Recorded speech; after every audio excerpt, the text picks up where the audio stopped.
I am Ferdinand Marcos, and I am the President of the Republic of the Philippines.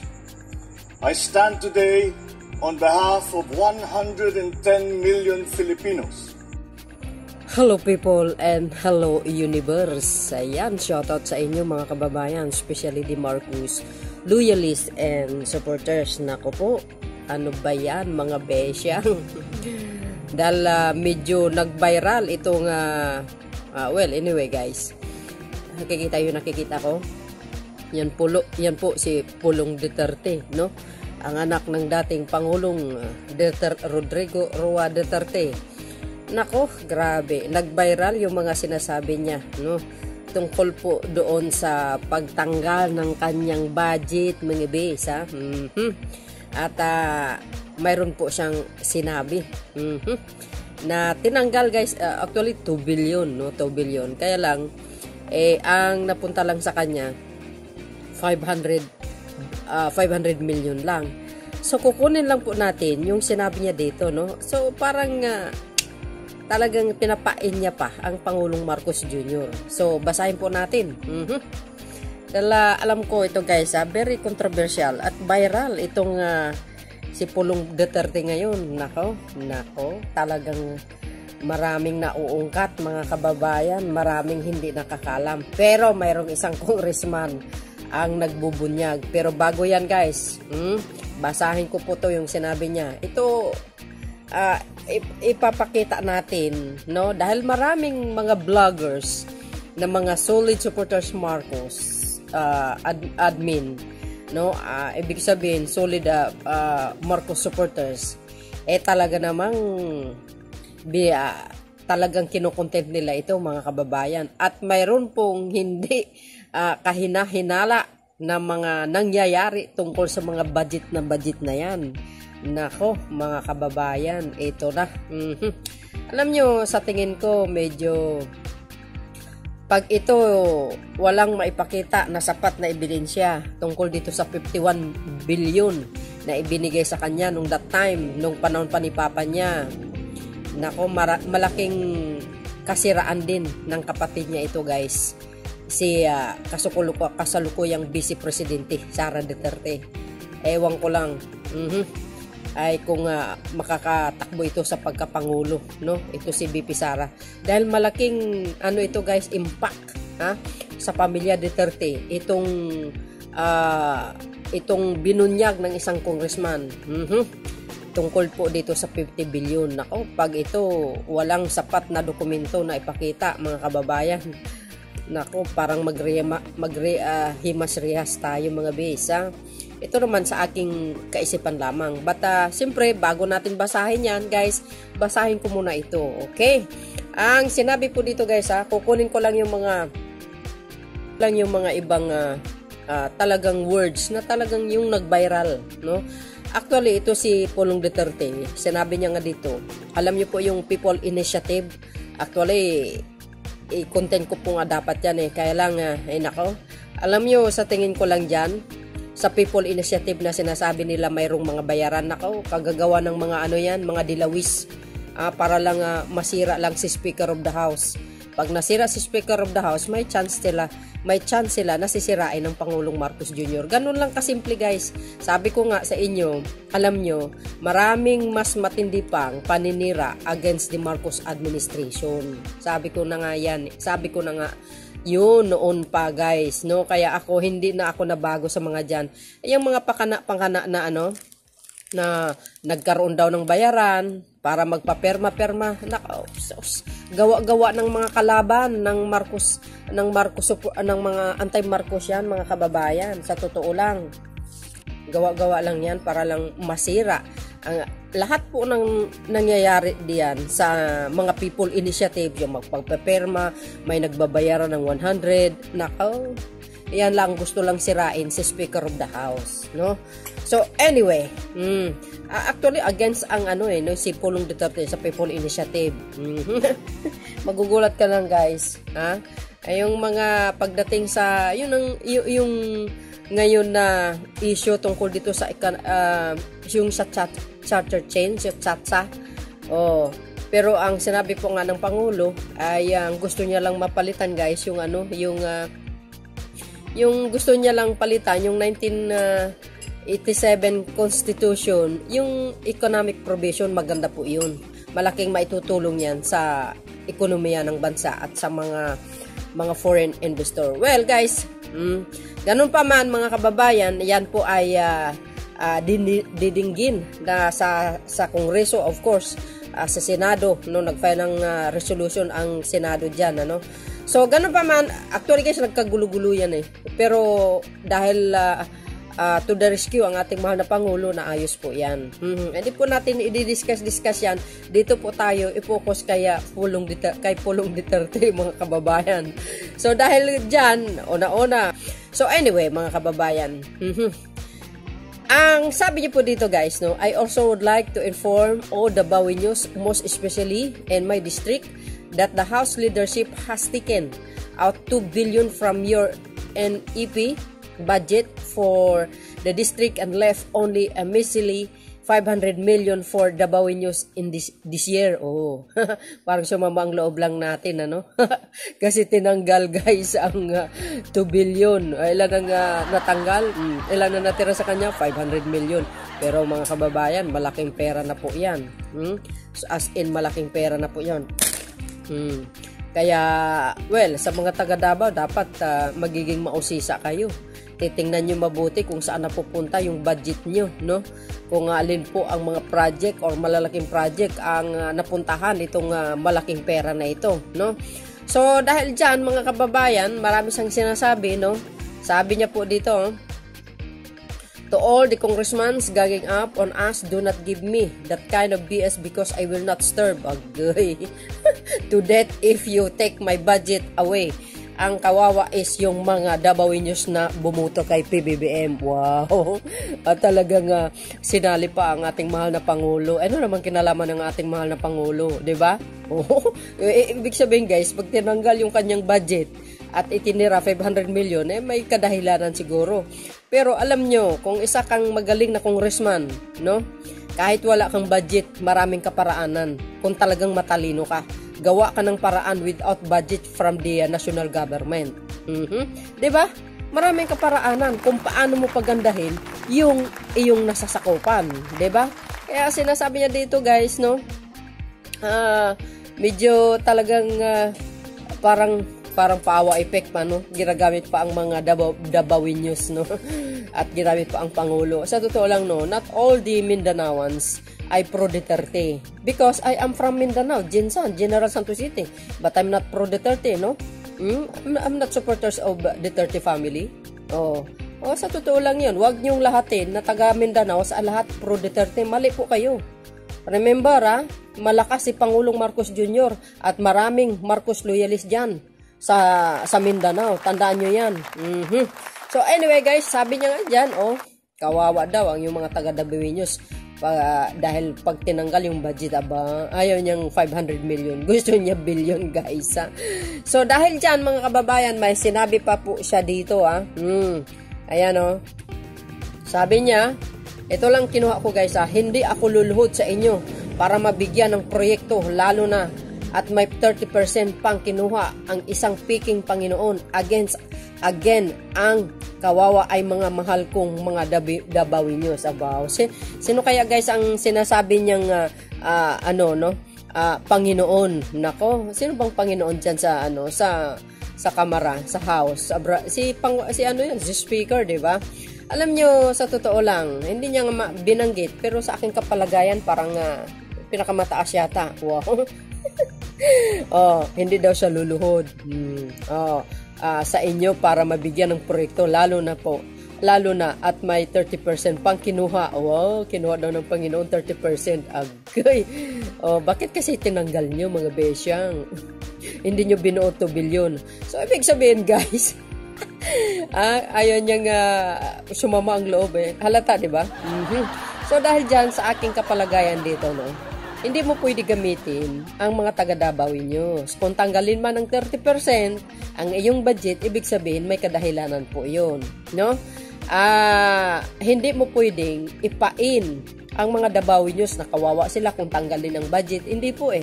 Katulad nga ang sinasabi ko, kung magaling kang isang pinuno without budget from the national government, kaya mo ibig sabihin, kaya mong gawing paraan para magiging asinsado ang iyong nasasakupan, katulad ng Davao, 'di ba? Maraming kaparaanan kung talagang magaling ka na isang pinuno. Dapat madiskarte ka, mga kababayan. Hindi mo na kailangan ng malaking budget galing sa national government. Sa totoo lang, oo. Kung magaling kang pinuno, maraming kaparaanan. Look, ang ating mahal na Pangulong Marcos Jr., anong ginagawa niya? Diskarte lang ang kailangan. Pairalin mo ang katalinuhan mo. 'Di ba? Paano ginawa ni Pangulong Marcos Jr. na mabigyan ng maraming trabaho ang mga jobless na Pilipino galing sa pandemya na nang nakaraan? Now, ang ginawa ng Pangulo, every state visit ng kanyang pinupuntahan, that is a good idea for him na gumawa ng kaparaanan to encouraging sa mga foreign investor sa buong mundo para mag-invest sa Pilipinas. So in that way, mga kababayan, pag marami siyang nahakot ng mga foreign investor on local, yan po ay magki-create ng maraming trabaho. Yun ang ibig kong sabihin na diskarte ng isang pinuno kung talagang magaling ka. Yan po si Pangulong Marcos Jr. Maraming kaparaanan. 'Di ba? Hindi po yung i-stack mo lang yung utak mo sa isang bagay lang. Si Pangulong Marcos Jr., malawak ang kaisipan niya. Kaya maraming kaparaanan ang kanyang ginagawa. Para lang mabigyan ng lunas ang problema ng pangkalahatan. O tingnan nyo, di ba? Tumaas ang maraming trabaho. Bumaba ang walang trabaho. In the next 2 years, baka zero unemployment na tayo. Di ba? Unless lang kung talaga ayaw mo magtrabaho, tamad ka. Di ba? Ganun yun ang ibig kong sabihin. Ganun ang sinabi kong madiskarte ka dapat, matalino ka dapat. So, wag na wag mong ipain or gawing sandalan ang mga taga Dabaweños na kawawa sila kung tanggalin ng 30% mo na budget mo. Hindi yung kadahilanan, guys.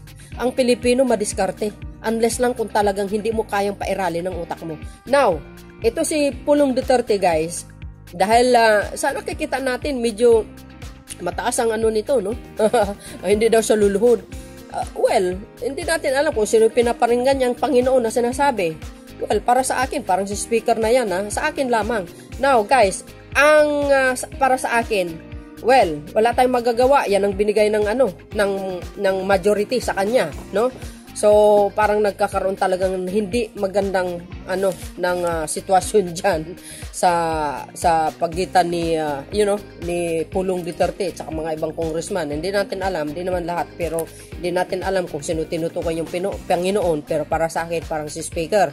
So, dahil diyan hindi daw sa lulod. Pero guys, ang isa sa pinaka-controversial ni Pulong Duterte, nako, ito po. Pag ito walang sapat na ebidensya na maipakita, nako, dito guys sa sinasabi na 51 billion na kanyang budget na ibinigay nung panahon ng kanyang ama. Alam nyo, actually guys, sabi po ng isang congressman, 99% totoo ito. At very unfair sa ibang congressman na nakakatanggap, hindi kasing laki nung natanggap niya nung that time na 51 billion. Biro nyo yun, laki ha. Ang tanong, nasaan yun? Asaan ang pruweba? Asaan ang mga proyekto na ipinagawa galing sa 51 billion? So, ngayon guys, basahin ko po sa inyo. Ito na. So, ito mga kababayan, nakikita ko. Yan po si Congressman Saldico. Siya po ang nagbunyag, mga kababayan, regarding this 51 billion. Nako, ito na mga besyang. Yari tayo dito. Sabi po dito guys, Representative investigates the alleged 51 billion allocation to Davao City during the 30th term. Nako, ito lagot na. Anong sabi?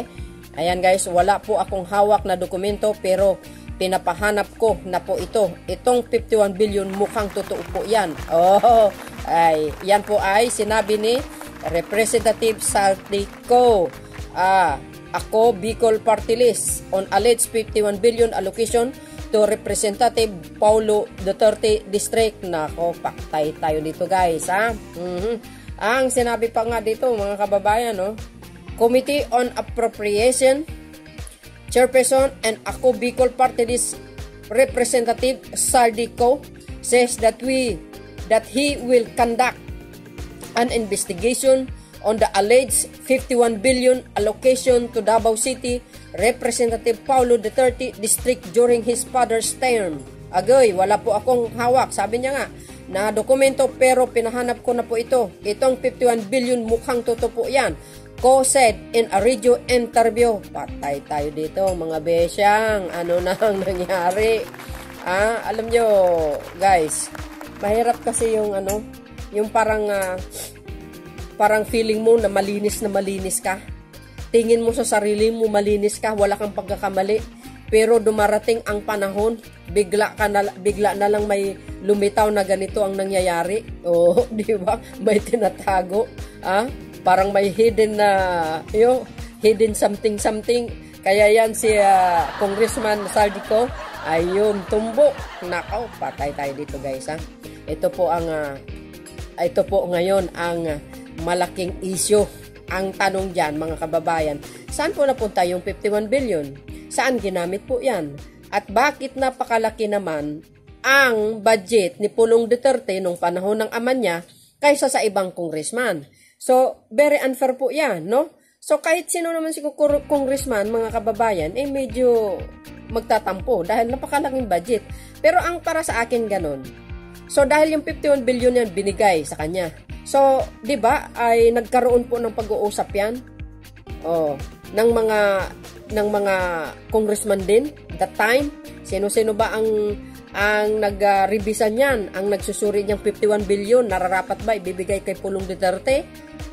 Sino ba yung mga congressman na diyan na nag-agree na ibigay sa kanya ang 51 billion? Parang ang dating mga kababayan, parang may pagkakamali din ng mga ibang nasa likod nitong nagbibigay ng 15 billion kaya Pulong Duterte. Nako, maraming magiging involved dito mga behensyang. Sabi nga ng mga nagko-comment, ay nako, mahilig talaga sila sa pera. Sabi nung isang nagko-comment na nabasa ko mga kababayan, nako, matindi. Ayoko nang basahin guys kasi malamang itong mga DDS magre-react na naman sila dito. Ngayon, sa mga DDS, ano po ang masasabi nyo dito? Siyempre sabi nila, walang katotohanan yan. Now, ang challenge ko pa sa inyo, mga DDS, lalo na mga pulburonic vloggers, nag-spread ng fake news.